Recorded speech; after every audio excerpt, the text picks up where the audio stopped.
Hello' বন্ধুসকল, সকলোকে মোৰ অন্য এটা ভিডিঅ'লৈ স্বাগতম জনাইছোঁ। এতিয়া বহুত দেৰিয়ে হ'ল, 12টাই বাজিলে। আজি ৰাতিপুৱা ভিডিঅ' নাই বনোৱা কাৰণ ৰাতিপুৱাৰ পৰা কিবাকিবি কামত লাগি আছোঁ আৰু আমি ধান আনি আছোঁ। আমাৰ ধানখিনি অলপ পকিলে, মানে আগতে ধান আছিলে। তো এতিয়া আমাৰ লাষ্ট ঠেলা, এতিয়া ভাইটিৰ লগত গৈছোঁ, ঠেলাত আনি আছোঁ। নিজৰে ঠেলা হয়, গা বিষাই গৈছে দেই। মানে বহুত দিনৰ পিছত ঠেলাত আনিছোঁ ন, তো লোড হৈ কিনে। তো এতিয়া ভালেই লাগিছে, কিন্তু একচুৱেলি যে ক'ব গ'লে ন, গৰম দিনত যিমান ঘমা হয় সেইটো একো কামেই নাই বুলি। ঠাণ্ডা দিনত যোনে ঘেম পায় সিয়ে কষ্ট কৰা মানুহ, হয় নাই? তো ইমানো কষ্ট নাই কৰা বাৰু, আনি আছোঁ আমি ধান। তো এইটো লাষ্ট ট্ৰিপ হয় আমাৰ এতিয়ালৈকে। এইটো আমাৰ 5 নম্বৰ ট্ৰিপ হ'ব। 1.5 বিঘা পকিলেতো 1.5 বিঘাৰ ধান লৈ আহিলোঁ। কালিৰ পৰা কাটি আছোঁ আমাৰ, আৰু ইয়াৰে ওচৰৰ মানুহখিনিয়ে কাটি দিলে আমাক। এতিয়া ধান দাৱনি পাম, কিন্তু পিছত নাপাওঁ। মানে সেইটো যোৱা ৰাস্তাখিনি নাই পকা। আপোনালোকক দেখাম আমাৰ কোনখিনি পকিলে কেনেকুৱা আছে। সেইকাৰণে আমি পাইছোঁহি এতিয়া। এই ভাইটিটো ঘৰ আছে ইয়াত, আপোনালোকৰ ঘৰটো দেখাম। আৰু এইফালে চাব পাৰে, ইয়াত পানী আছে, ইয়াত এতিয়াও পানী আছে। ইমান শুকোৱা নাই মানে। এইখিনি হাতী ওলাইছিলে, তো এতিয়া লাগাতাৰ 3 দিন ওলালে। যোৱাকালি অকল ওলোৱা নাই। আমি আহিছিলোঁ যোৱাকালি। আন্ধাৰ কেনেকৈ দেখাম আৰু, কেমেৰাটো ইমান ভাল নহয় ন যে দেখাব পাৰিম। তো আমি এনেই লাষ্টত এটা আধা ঘণ্টামান থাকিলোঁ, বম চম ফুটাই কিনে গ'লোঁ। আৰু চাওক পানী, ইয়াত বহুত মাছ ওলাই কিন্তু দেই। আৰু এইফালে ঘৰ আছে, জংঘল নহয়, ঘৰ হয়। তাৰপিছত এইফালে আমি গৈ আছোঁ। ইয়াৰ পৰা আৰু সেইকেইটা অলপ দেখি পাব।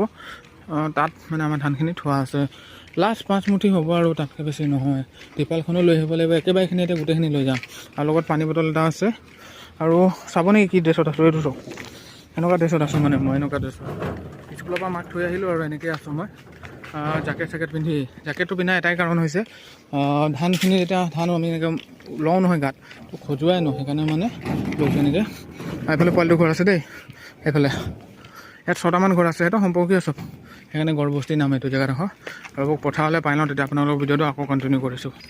সেইখিনি দেখিছে নহয়, গৰু চৰু চৰি আছে। এই অলপ ওচৰত কটা ধান দেখিব পাৰি। এইখিনি ইয়াত আছিলে আমাৰ ধানখিনি, কটা হৈ গ'ল। এইখিনি বেলেগৰ হয়, দেৱাৰো নামৰ মানুহ এটা হয়।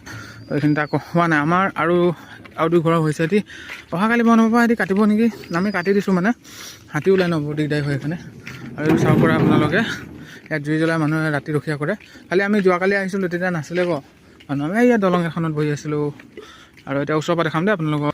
সেইখিনি গাইছ, মোৰ ধানখিনি নহয়, আমাৰ ধানখিনি অলপ কেঁচাও আছে, দেখিব পাৰে। ক'ব পাৰে আপোনালোকে ইমান জলদি কেলৈ ধান কাটিছে, কাৰণ পাকি গৈছে আৰু কাটি দিলোঁ আৰু লৈ যাওঁ এইখিনি। লাষ্ট এইখিনি আমি নিমিতে ভাগৰ লাগি গৈছে। এইখিনি ধান কাটিলোঁ, আন্ধাৰ দেখাইছে ন, এইখিনি চক ধানখিনি কাটি দিয়া হ'ল। তো নৰাখিনি এতিয়া গৰুৱে খাই আছে। চৰাই চক গৰু পিঠিত উঠি আছে, দেখি পাইছে নাই? কেমেৰাটো ইমান কেপচাৰো নকৰে, আন্ধাৰ হৈ আছে আজি। অলপ ব্ৰাইটনেছ বঢ়াই দিওঁ, আৰু চাইছে কেনেকুৱা লাগিছে সেই চক। আৰু সেইফালেও পকিছে। মই সেই দাদাজনৰ লগত থাকোঁ যে, সেই দাদাজনৰো পকিছে। সেইটো অলপ পকিছে। আমাৰ পকিলে মানে 1.5 বিঘা পকিলে, আমি 1.5 বিঘা কাটি দিলোঁ। এতিয়া বাকীখিনি জহা ধানখিনি এতিয়া টাইম আছে, ডিচেম্বৰ লাষ্টৰ মানে পকিব।